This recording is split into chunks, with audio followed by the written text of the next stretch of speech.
pretty lady is not the only reason behind a man's raised heartbeat. Meet brothers Vigneshwar and Venkateshwar and the bike that has the same effect on them. Brothers Vigneshwar and Venkateshwar not only share their calling for medicine, but also a fervent passion for motorcycles, more specifically British-made ones.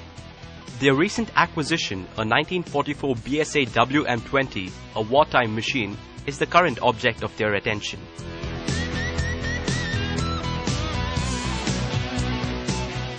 Our craze for British motorcycles basically started when my brother gifted this 1984 Royal Enfield Bullet for me. So then we went scouting for British motorcycles, and then we found this piece. 6 months back, we had Mr. Arul having a collection of British motorcycles where we saw the W-M20 for us, and we paid $1.5 for this bike, and it was in pretty good condition when we had it. And after that, it took about a week for us to get it back on the road, and we're still enjoying it.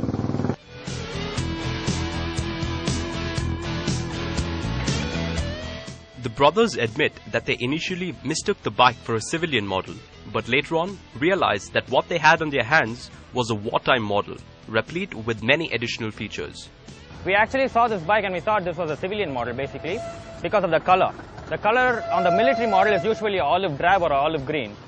And then we went on the net where there was this person called Henk Jur who runs a club on the internet which is called the W-M20 Club. I just wanted to check whether my frame and the engine number actually coincided because my frame and the engine number were different.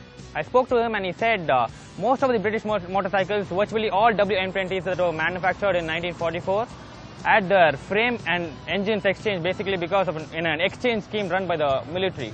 And after that we just knew that this W-M20, which the W of the W-M20 stands for war, and this was a World War II machine.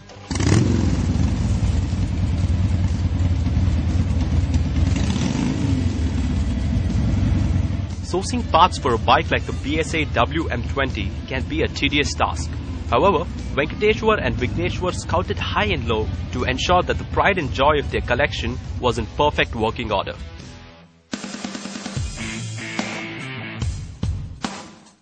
The uniqueness about this bike is that it has a 500cc side valve engine, but in comparison to the Royal Enfield which is a overhead valve, it also runs on a magneto, so it does not require a battery to run. The important thing about this bike is also that this is the earliest shock absorber that is available, which is the girder fork. It has come in handy for a smooth ride for the dispatch riders to ride during the World War II.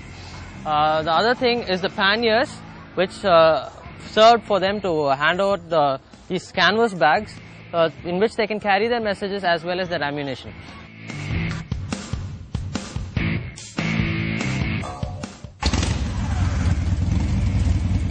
Most people would be put off simply by the massive amount of time and effort it takes to get such a project up and running.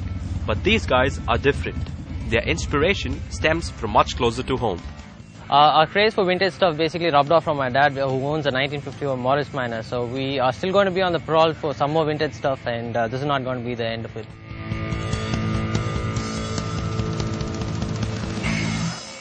The BSA W-M20 is indeed a beauty as well as a beast. Though many are passionate about cruisers, I'm a superbike kind of guy. So if you have a superbike that we could cover on our show, do write to us at feedback@ndtv-hindu.com. Till next week, take care.